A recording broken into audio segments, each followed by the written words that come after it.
The Biden administration has announced additional U.S. military help for Ukraine. This package provides up to $250 million for arms and equipment. It includes air defense munitions and more than 50 million rounds of ammunition. CBS News correspondent Skyler Henry is traveling with the president in St. Croix. Joins us now with more on this. Skyler, walk us through where this money is coming from and how it'll actually help Ukraine. Yeah, Chanel, good to be with you. Well, this is part of a previously authorized presidential drawdown authority package that has money set aside for this very instance to the tune of some $250 million. And this cash will go to everything from munitions to try to help with anti-tank defenses, as well as anti-aircraft munitions, as well as smaller rounds of ammunition, even medical equipment.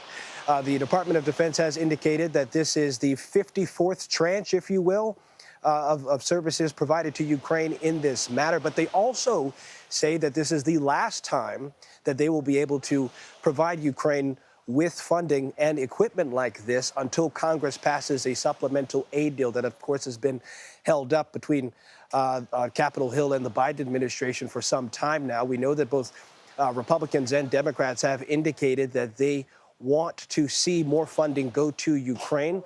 The Biden proposed package would have north of $60 billion that would go to Ukraine, as well as other funding that would help Israel in their fight against Hamas, money for Taiwan. But they also say that they want to get money down to the U.S.-Mexico border to help in their struggle there. What we know is that Republicans say that Democrats, including the Biden administration, need to sweeten the pot, if you will, sweeten that deal. What they would like to see remains to be seen. We know that the Biden administration appears to want to concede on several different points, namely shortening asylum stretches, as well as increasing deportations and detentions to try to get the migrant crisis under control. We know that lawmakers on both sides appear to be making significant progress right until that holiday break, but they simply said that it was too little time before said break, so they will have a lot to do when they get back come the start of the year. But what's most important to point out, Chanel, again, is that the Pentagon has pointed out that these $250 million is the last that they will be able to provide until Congress can get something done. Okay. Also want to ask, while we have you, Skyler, about this meeting between Secretary of State Antony Blinken and Homeland Security Secretary Mayorkas, meeting with Mexico's president to stem illegal migration. You mentioned that meeting. Was there any significant progress to report?